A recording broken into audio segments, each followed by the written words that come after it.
On ne veut pas qu'il y ait un déclin ou que la baisse de compétitivité nous gagne. Il faut qu'on reste une agriculture moderne qui investit en permanence pour innover, une agriculture connectée, une agriculture qui mise à la fois sur le circuit court et sur le circuit long, qui veut satisfaire aux besoins de qualité, de traçabilité du consommateur, mais qui doit aussi nourrir le monde avec des produits, là aussi, de qualité traçable qui font notre réputation. Donc on a vraiment travaillé sur ces deux dimensions à égalité et on était tous d'accord pour faire un constat quand même qui nous inquiète, c'est que il y a des distorsions de concurrence aujourd'hui. C'est-à-dire que la France se leste de contraintes démesurées, par exemple en interdisant trop vite certains intrants, certains pesticides, parce que d'autres pays européens n'ont pas la même vertu. Et là où on se donne un horizon de 3 ans, eux, ils se laissent 5, 6, 7 ans. Et donc évidemment, pendant ce laps de temps, ils vont nous concurrencer directement. On veut d'abord être sûr que la politique agricole commune ne sera pas en diminution après 2020. Donc le premier enjeu est déjà là. Il faut absolument que le gouvernement français, comme il semble s'y engager aujourd'hui, mais tienne bon sur cette position.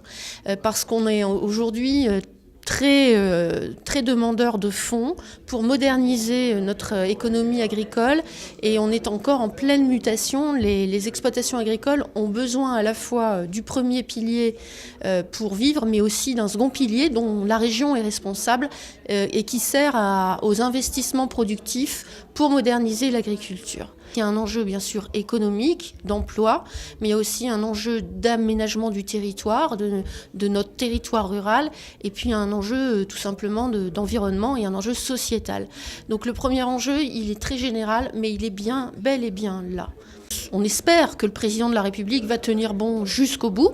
Pour le moment, il a quand même donné quelques gages, notamment récemment. On avait des inquiétudes sur le budget au milieu d'année. On les a un tout petit peu moins aujourd'hui, mais on reste extrêmement vigilant parce que la voix de la France vient de se faire entendre avec l'Allemagne sur une volonté de maintien à l'identique du budget. Mais il va falloir se battre parce que certains pays ne le voient pas du même œil. Donc la première voie, c'est celle-là. Et puis, il y en a une deuxième aussi, c'est celle des régions. Parce qu'on est devenu autorité de gestion du deuxième pilier de la PAC en 2014 et que naturellement les dynamiques elles se forment maintenant autour du conseil régional. Nous étions avec des professionnels tout à l'heure avec Michel Dantin et nous sommes en permanence connectés aux besoins de l'agriculture. Donc la région elle donne de la voix aujourd'hui maintenant parce que c'est le moment de dire ne baissons pas le cap sur une politique agricole importante et qui reste structurante pour l'Union européenne.